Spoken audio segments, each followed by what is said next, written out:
This was just after 7 a.m. this morning on the Aegean Sea between Turkey and Greece.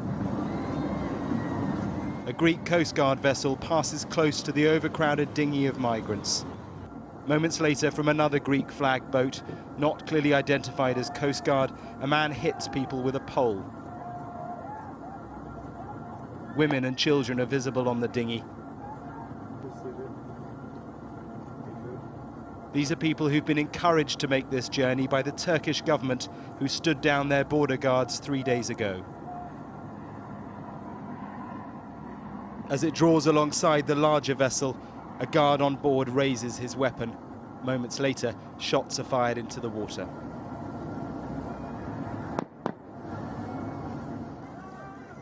It's known as a pushback.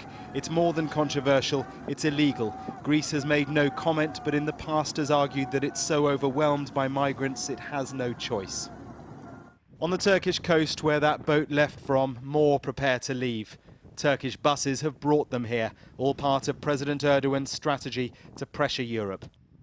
In the Turkish capital, he defended his move, and with extraordinary figures for the numbers he claims have crossed into the EU. Since we've opened our borders, people heading to Europe number in the hundreds of thousands. The number of people going to the border will soon be expressed in millions. On the river that marks the border between Greece and Turkey, there are people crossing, but the numbers are a fraction of what the president claims.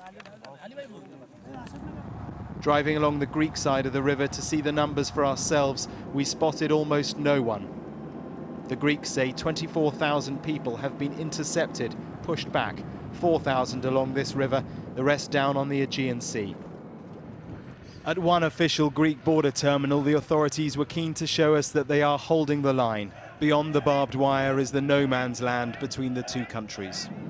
Crossing into Bulgaria, which also shares a long border with Turkey, again, no sign of the numbers. Well, we're back on the Turkish side now, having travelled the length of the Greek side of the border into Bulgaria as well. And while we have seen some migrants and seen video of others crossing, they have not crossed in nearly the numbers that the Turkish president is claiming. On the Turkish side of that official crossing we've been at earlier, more tear gas was fired by the Greeks over the fence. And further along the border, a Syrian was shot in the face by the Greeks, it's claimed, though they deny it. In this chaos, it's hard to find the truth. And still, they keep arriving. Like this family from Idlib in Syria.